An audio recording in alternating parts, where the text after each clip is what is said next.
Okay, there are 9 factors that affect the cash flow of a property. 9. Now, a lot of people only focus on the rent, but in fact, there are another 8 factors they're not even thinking about, and that's why they stuff it up.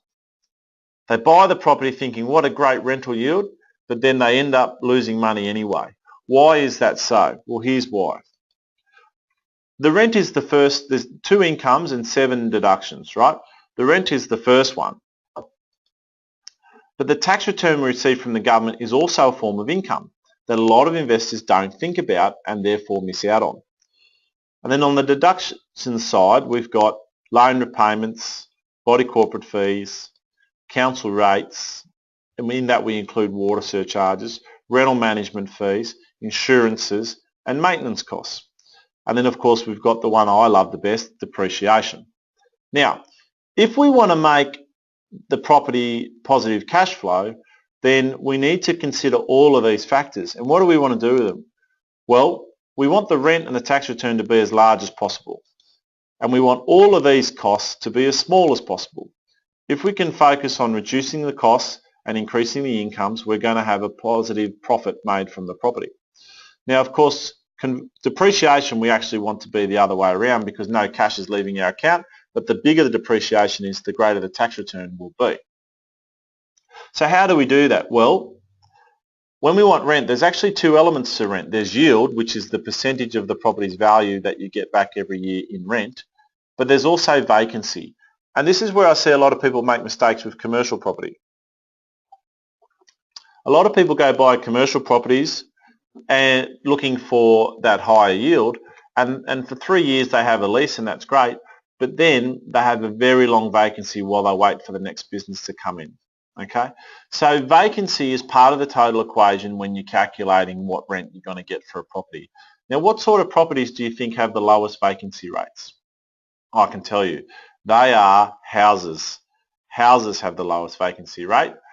Houses in capital cities, lowest vacancy rate. As long as the landlord's not being greedy with the rent, you will always have a tenant, and when your family move out, someone else will move in pretty quickly. Okay. How do we maximise our tax return? Well, we do that through depreciation, don't we? How do we minimise our loan repayments? We go on to interest only. Now remember, with an investment property, we don't need to pay it off because we'll always have an income, so therefore we can always service a debt.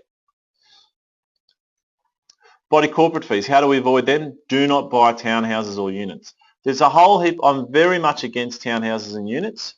Townhouses sometimes maybe, especially if you've got a price point constraint, definitely not units. Why? First of all, capital growth is made from the land, not from the building itself.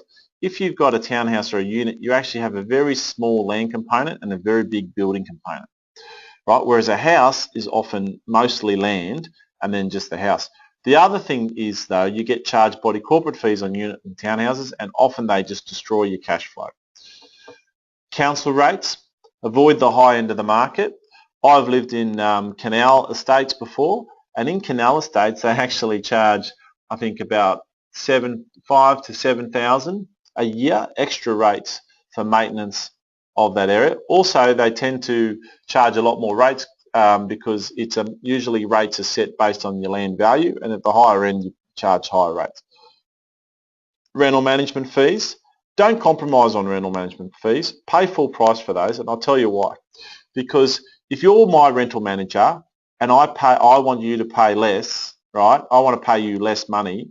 Who are you going to work hard for? You're going to work hard for me, who wants you to earn less money, or you're going to work hard for the person who pays full price?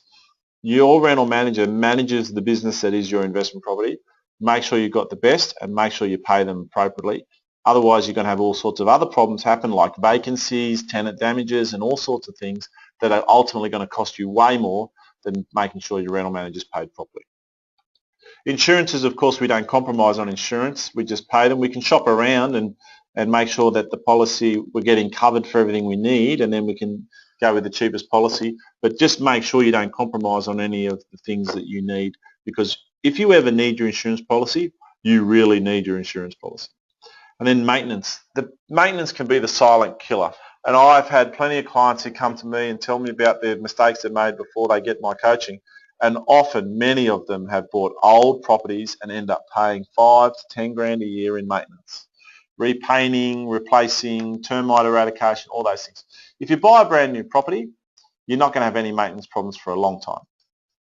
And then depreciation, how do we maximise that? We buy brand new. Okay, the 9 factors that affect cash flow, remember them.